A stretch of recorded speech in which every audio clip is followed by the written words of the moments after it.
बिस्मिल्लाहिर्रहमानिर्रहीम। दोस्तों, मेरा नाम राना मुजाहिद है और आप मुझे सोशल मीडिया पर देख रहे हैं। दोस्तों, मैं रोज़ आपके लिए नई अपडेट्स लाता हूँ और बड़ी मेहनत करके आपके लिए जो है ये वीडियो बनाता हूँ। तो आज की जो नई सूरत हाल है, अपडेट्स हैं, 2-3 ख़बरें हैं, वो मैं आप तक पहुँचाता हूँ। सबसे बड़ी ख़बर जो है वो ये है कि अमेरिका ने इस वक्त खुल के इसराइल की हिमायत कर दी है और अपने बेड़े जो है वो इसराइल की तरफ ईरान के मुखालफ भेज दिए हैं। इस पर तफसील से बात करते हैं। दूसरी खबर ये है कि हमारे आर्मी चीफ जनाब आसिम मुनीर साहब, जो फील्ड मार्शल भी हैं, वो इस वक्त अमेरिका में मौजूद में उनकी डोनाल्ड ट्रंप से मुलाकात है। इस पर भी गुफ्तगू करते हैं। तो थोड़ी सी बात जो है मैं आपको तफसील से पहले भी बता चुका हूँ, पिछले व्लॉग्स में भी बता चुका हूँ कि ईरान पर आखिर क्यों इसराइल हमला कर रहा है, ये जंग की वजह क्या है। इस जंग की वजह बड़ी तफसील से मैंने आपको जो है ना अपनी पिछली वीडियो में बता दी है, फिर भी थोड़ा सा मैं इस पर जिक्र कर देता हूँ। इसमें असल में बात यह है कि ईरान जो है वो एटमी कुव्वत बनने जा रहा है। वो कोशिश कर रहा है कि मशरक़ी वस्ता में ये जो इलाके हैं, इसमें ईरान भी एटमी पावर बन जाए, जो कि इसराइल नहीं चाहता और कई ममालिक वो ये बात नहीं चाहते कि ईरान जो है वो एटमी पावर बने। तो ईरान का ये जो प्रोजेक्ट है एटमी पावर का, ये तेहरान के शहर, जो ईरान का कैपिटल है, वहाँ पर ये जारी था। वहाँ पर एक इसकी जोहरी ताकत बनने के लिए जो उसमें हथियार इस्तेमाल होते हैं, उसके पुर्जे बनाने की जो फैक्ट्री थी वो तेहरान में थी। तो इसराइल ने आज से 7 दिन पहले बाकायदा हमला किया और तेहरान में उस फैक्ट्री को तबाह कर दिया। उस फैक्ट्री में उनके जनरल भी शहीद हुए और कुछ साइंसदान डॉक्टर भी शहीद हुए। तो उसके रद्द अमल में ईरान ने फौरी तौर पर ड्रोन और मिसाइल जो कुछ भी उनके पास था, उन्होंने हमला कर दिया। तो ये एक बुनियाद थी जंग की। जो आलमी सतह पर इसराइल का मौक़िफ़ है वो ये है कि हम ईरान को जोहरी पावर यानी कि एटमी पावर बनने से रोकने के लिए ये हमला किया है और उसी जगह पर हमला किया है। जबकि ईरान जो है वो अपना असर रसूख इस खिते में रखने के लिए, कायम रखने के लिए, उसने भी अपना जवाबी रद्द-ए-अमल दिया है। तो आज की जो ताज़ा तरीन सूरत हाल है उससे आपको मैं आगाह करता चलता हूँ। आज जंग का 7वां रोज़ शुरू हो गया और लगातार दोनों तरफ से, इसराइल की तरफ से भी और ईरान की तरफ से भी बाकायदा मिसाइलों का हमले जारी हैं इस वक्त। तो ये एक ख़तरनाक सिचुएशन बनती जा रही है दिन ब दिन। तो इस वक्त मौजूदा सूरत हाल के मुताबिक अमेरिका ने अपने बहरी जहाज़ और बहरी फ़ौजी मशीनरी जो यूक्रेन में भेजी थी रूस के ख़िलाफ़ इस्तेमाल करने के लिए, वो बाकायदा मंगवा ली है और उसको रवाना कर दिया है इसराइल की तरफ।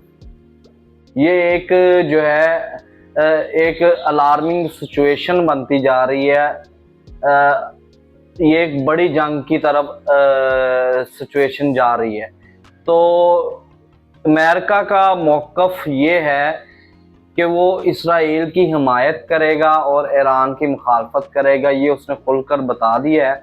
और उसके साथ साथ अमेरिका ने ईरान को ये भी पैगाम दिया है डोनाल्ड ट्रंप ने कि वो बगैर किसी शर्त के, यानी कि कोई शर्त नहीं होगी, बगैर किसी शर्त के ईरान सरेंडर कर दे और हमारे फ़ौजियों पर अटैक करना बंद कर दे। ये एक धमकी लगाई है अमेरिका ने ईरान को।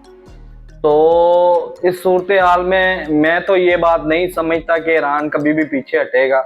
उसकी वजह ये है कि चूँकि ईरान ने जंग शुरू नहीं की, बल्कि ईरान के काफ़ी लोग इसमें शहीद हुए हैं। अब तक की सूरत हाल के मुताबिक आज तक की अपडेट के मुताबिक ईरान में कुछ 500 से ज़्यादा लोग शहीद हो चुके हैं और कई सौ ईरान में ज़ख्मी हालत में मौजूद हैं जो अस्पतालों में मुंतकिल किए गए हैं।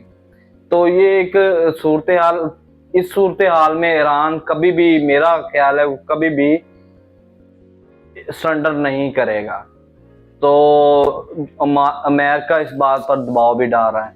तो इस सूरत हाल में ईरान के साथ इस वक्त हमायत के लिए पाकिस्तान ने भी हमायती ऐलान जारी किया है, चाइना ने भी किया है और कई दीगर मालिक ने भी किया है, लेकिन खुलकर कोई भी सामने नहीं आया या कोई जो है उसकी ईरान की मदद के लिए जैसे जेट्स भेज दिए या कोई जौहरी चीज़ें, जंगी हथियार भेज दिया, ऐसा कोई मामला नहीं है। जबकि मैं इसराइल की हिमायत में अमेरिका खुलकर आ गया और बाकायदा वहाँ पर हथियार भेजने शुरू कर दिए हैं।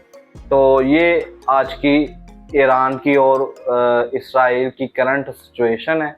इसके साथ साथ ईरान ने मज़ीद 100 मिसाइल जो है वो इसराइल पर अटैक कर दिए हैं।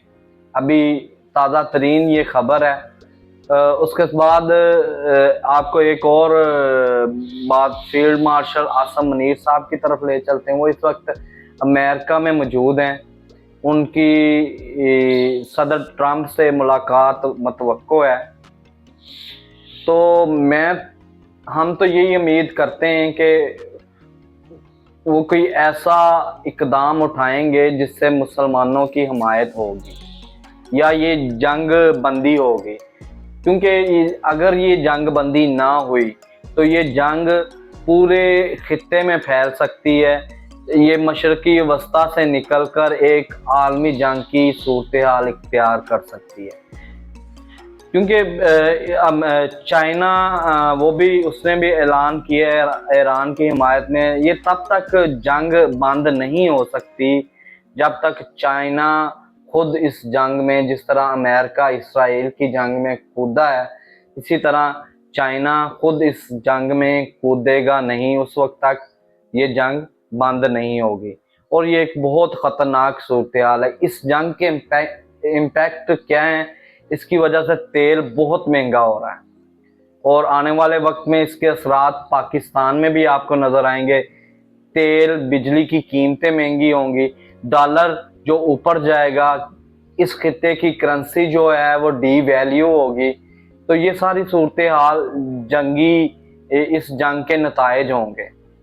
तो मेरी दुआ है कि अल्लाह पाक जल्द अज जल्द इस इलाके में अमन कायम करे और ये जंग बंद हो जाए, या फिर हम इस जंग को ईरान को अल्लाह ताला फतह नसीब कर दे।